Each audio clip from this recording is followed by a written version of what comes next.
Très chers abonnés, très chers investisseurs, salut. Je fais cette vidéo pour apporter un éclairage à une question qui est régulièrement posée concernant la transformation des parts en actions. Parce que vous le savez, selon le statut juridique d'une entreprise, lorsqu'on est dans le cadre d'une SARL, d'une société à responsabilité limitée, on parle de part sociale, de part d'investissement. On n'appelle pas ça action. Action, c'est lorsque on parle de société anonyme, de société publique. Et voilà, c'est dans ce cas où on appelle les actifs détenus par les actionnaires des actions. Alors, il se trouve que l'une des questions qui revient d'habitude dans le cadre des projets que vous connaissez, que je promeux sur cette chaîne, l'une des questions est combien est-ce qu'une part d'investissement sera égale à une action? Est-ce qu'une part d'investissement sera égale à une action? Alors, à cette question, je réponds toujours que cela ne change rien. Cela n'a pas d'importance. Qu'une part soit égale à une action, ou alors qu'une action soit égale à 10 parts d'investissement, cela ne change pas grand-chose. Et je vous explique de manière concrète à travers cette vidéo de quoi est-ce qu'il s'agit. Nous avons certains projets ici. Compte tenu de ce que cette vidéo concerne, tous ces projets, je ne vais pas citer le nom d'un projet particulier parce qu'en fait, c'est le même processus partout. Prenons un projet X dans lequel il y a 1000 parts d'investissement, puisque tout commence généralement par des parts avant d'évoluer en action, parce que voilà, l'entreprise, lorsqu'elle se met en place, lorsqu'elle est une start-up, elle commence d'abord par être une SARL, c'est plus simple, c'est plus facile. Donc, ce sont des parts sociales qui sont vendues aux potentiels actionnaires, copropriétaires, investisseurs. Et lorsque l'entreprise va muter pour devenir une société anonyme, alors il se fait une demande d'action et c'est tout un autre processus juridique qui est engagé parce que à partir de ce moment, il y a d'autres institutions qui entrent pour pouvoir réguler, pour pouvoir réaliser ce processus de mutation de part sociale en action. Alors, supposons l'entreprise X a 1000 parts d'investissement à redistribuer, à vendre aux potentiels acheteurs, aux potentiels investisseurs. Les 1000 parts, nous sommes 10 personnes qui achetons les parts de cette entreprise. Imaginons que nous sommes 10 et que chacun de nous décide d'acheter 100 parts. Ça veut dire que les 1000 parts d'investissement divisées par les 10 que nous sommes, ça fait que ça permet en fait à chacun d'acheter 100 parts. Donc, nous sommes 10, chacun de nous a acheté 100 parts d'investissement. Si cette entreprise commence à redistribuer les dividendes sous ce statut juridique-là, ces dividendes seront un montant X qui va être multiplié simplement par le nombre de parts que chacun a pour que chacun sache ce qu'il doit gagner. C'est-à-dire que, imaginons que cette entreprise a fait des bénéfices. Elle décide d'attribuer une partie de ses bénéfices comme dividende à ses investisseurs et que ce montant-là représente, par exemple, 100 000 francs CFA à distribuer entre les 10 actionnaires qui ont acheté les 1000 parts et sachant que chaque actionnaire détient 100 parts d'investissement.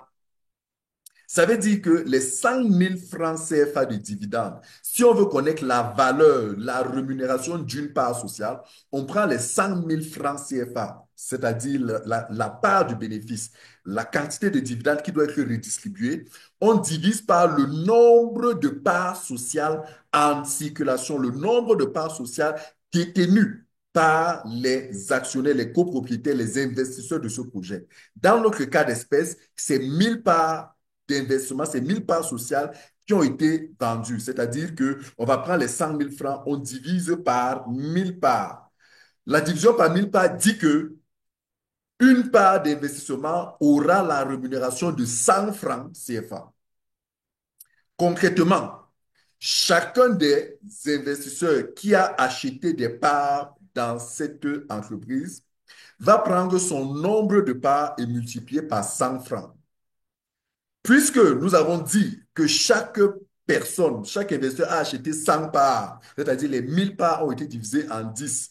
Et les 10 actionnaires ont acheté chacun 100 parts. Ça veut dire que chacun prend son nombre de parts, 100, multiplié par la rémunération d'une part. La rémunération d'une part, souvenez-vous, pour l'avoir, on a pris 100 000 francs et on a divisé par les 1000. Les 1000 parts, bien évidemment, donc ça fait 100 francs. Donc, vous multipliez 1000, vous multipliez 100 parts que j'ai eues, je multiplie par 100 francs CFA, qui est la rémunération d'une part. Ça fait que sur les 100 000 francs, moi, j'aurai 10 000 francs en vertu de mes 100 parts que j'ai achetées, sachant qu'une part est rémunérée à 100 francs. Et si vous vous souvenez, puisque nous sommes 10 et que chacun de nous a acheté 100 parts, chacun de nous aura 10 000 francs. Maintenant, quelques années plus tard, l'entreprise mute, passe en entreprise publique et décide de faire, décide de transformer ses parts en actions et dit maintenant que une action est égale à 10 parts. Une action est égale à 10 parts sociales. Ça veut dire que nous qui avions les 1000 parts, si l'entreprise veut connaître le nombre d'actions que vont devenir ces 1000 parts, elle prend simplement les 1000 actions, elle divise par 10. Ça veut dire que les 1000 parts de cette entreprise-là sont devenues 100 actions. En d'autres termes, moi qui avais acheté 100 parts dans les 1000 parts, si je veux connaître le nombre d'actions que j'aurai, le nombre d'actions en lesquelles mes parts vont devenir, je prends mes 100 parts, je divise par 10, puisqu'on a dit que une action est égale à 10 parts. Donc, je prends mes 100 parts, je divise par 10. Ça veut dire que j'aurai 10 actions. Donc, mes 100 parts sont devenues 10 actions. Et ça sera pareil pour mes autres confrères. Ou alors peut-être s'il y a des gens qui ont vendu. Bref, chacun divisera le nombre de parts par 10 pour connaître le nombre d'actions. Nous arrivons donc maintenant à la fin de l'année et l'entreprise décide de redistribuer les dividendes. Reprenons le même cas. Elle a 10 000 francs à redistribuer à ses investisseurs. Les 10 000 francs de dividendes qu'elle doit redistribuer pour connaître la valeur de rémunération d'une dividende, elle va prendre les 10 000, les 100 000 francs, autant pour moi, 100 000, souvenez-vous, c'était 100 000. Les 100 000 francs CFA, elle va diviser par le nombre d'actions. Oh, le nombre d'actions, c'est combien? C'était 1000 parts. C'est devenu 100 actions. Donc, elle va prendre les 100 000 francs, et elle va diviser par les 100 actions que tous ces investisseurs détiennent. Ça veut dire qu'une action sera rémunérée à 1000 francs. Moi, j'aurai donc combien? Moi qui avais auparavant 100 parts, l'entreprise a muté, est devenue une société anonyme et me dit désormais une action est égale à 10 parts. Ça fait que mes 100 parts sont devenues 10 actions. Puisque j'ai pris mes 100 parts, j'ai divisé par 10, ça fait que maintenant j'ai 10 actions. Si je veux connaître ma part de rémunération, je vais prendre mes 10 actions. Je multiplie par 1000 francs. 1000 francs qui est le coût de rémunération d'une action. Qu'est-ce que ça me donne? Ça me donne encore une fois 10 000 francs. Et 10 000 francs, c'est le même montant que j'ai eu lorsque j'avais 1000 parts. Donc, toute chose étant égale par ailleurs, que l'on vous dise qu'une action est égale à 100 parts, est égale à 1000 parts, est égale à 1 million de parts, ça ne change rien. Ce n'est qu'un coefficient de réduction, si j'en peux le dire comme ça. Un coefficient de multiplication, de réduction, appelez-le comme vous voulez. Mais en fait, ça n'a aucune influence sur le gain.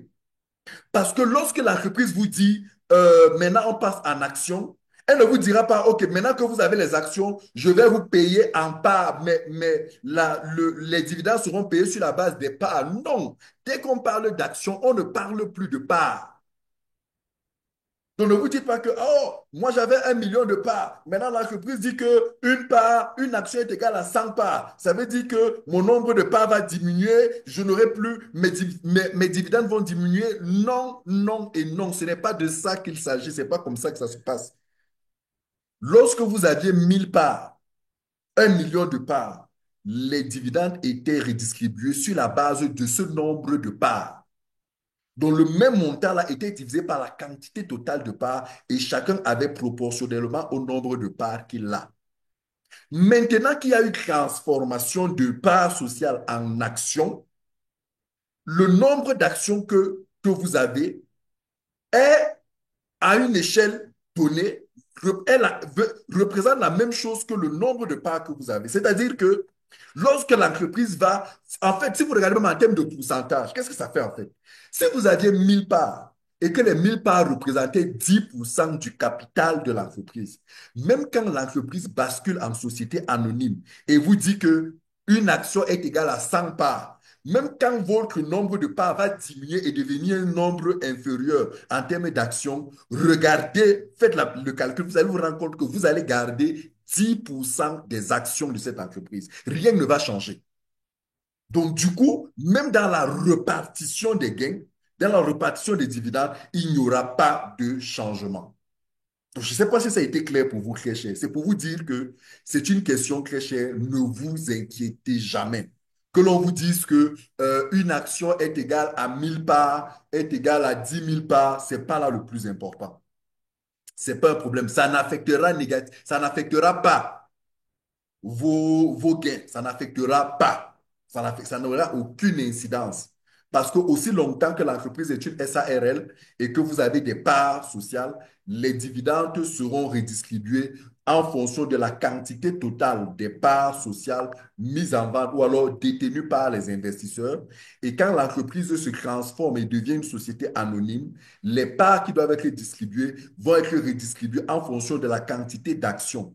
Et encore une fois, ce ne sera qu'un coefficient. Une action égale à 100 parts, égale à 10 parts, égale à 1000 parts, égale à... Ce n'est qu'un coefficient. À la fin de la journée, dans la répartition, la clé de répartition reste la même. Et ce que vous aurez pu gagner lorsque vous aviez 1000 parts ou 1 million de parts va rester le même montant que vous allez gagner. Je vous l'ai dit, la même proportion. Vous ne perdez rien.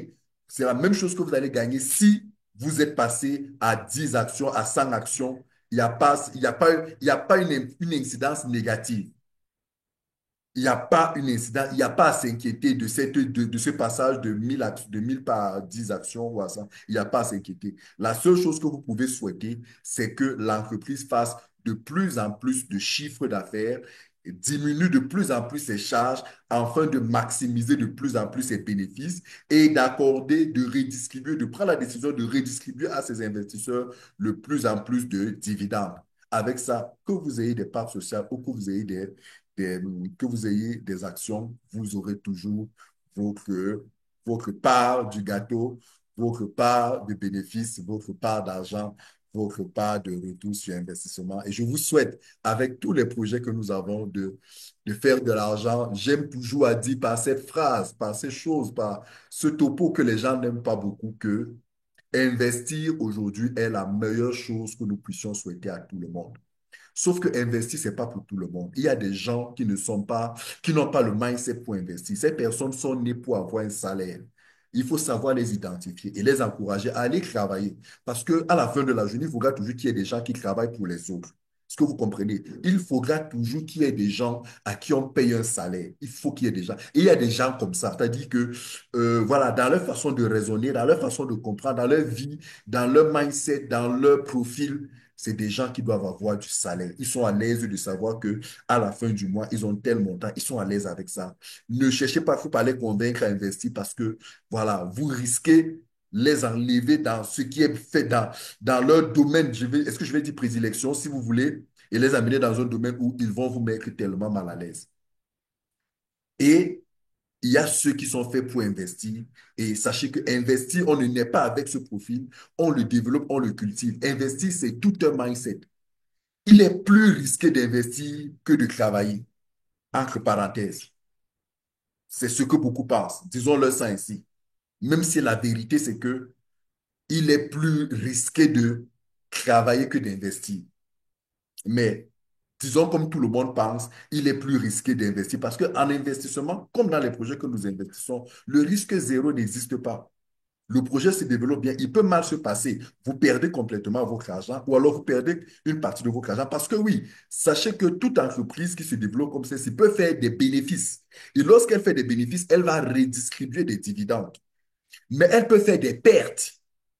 C'est-à-dire qu'à la fin d'un exercice, les charges ont été supérieures aux bénéfices. Non, qu'est-ce que je dis? Les charges ont été supérieures aux recettes. Ça fait donc que dans l'opération, on dégage plutôt une perte au lieu de dégager un bénéfice.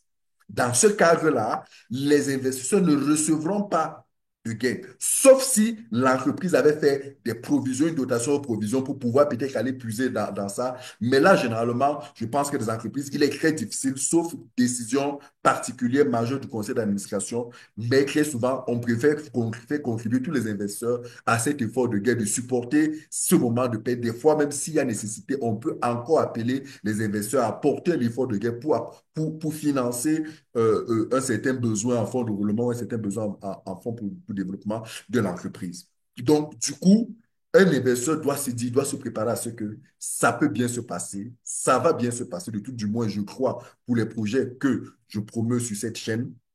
Mais en même temps, un investisseur doit se préparer à ce qu'il peut y avoir des moments difficiles où voilà, les choses ne se passent pas comme on veut. Les chiffres que nous annonçons tous les temps, je le dis toujours, c'est des chiffres prévisionnels. Ne soyez pas bloqués sur des chiffres. Que quelqu'un ne vous bloque pas en vous disant on va gagner tel montant, on va. Non, c'est des chiffres prévisionnels, c'est des spéculations parce qu'il faut toujours avoir des chiffres prévisionnels. Préparez-vous à ce que ça se passe bien, tant mieux, ça se passe mal, c'est pas grave. Mais ce qui est certain, c'est que nous sommes sur des projets porteurs, des projets solides et des projets pour lesquels projetez-vous sur le long terme, d'ici 5 ans, d'ici 10 ans, d'ici 15 ans, d'ici 20 ans, voilà, ça sera extraordinaire. Je le crois, d'ici 20 ans, d'ici 15 ans, d'ici 10 ans, d'ici 5 ans, ça sera extraordinaire ce qu'on pourra réaliser avec ces projets, que ce soit en termes d'impact dans la vie de tous les consommateurs de ces produits-là, que ce soit en termes d'impact financier pour nous autres investisseurs qui auront accompagné ce projet. Donc, beaucoup de courage à tous les investisseurs. Profitez-en, réfléchissez, bâtissez des stratégies et profitez parce que voilà, en investissement, il faut savoir à quel moment se positionner et à quel moment ne plus se positionner et attendre simplement le retour sur investissement. Merci.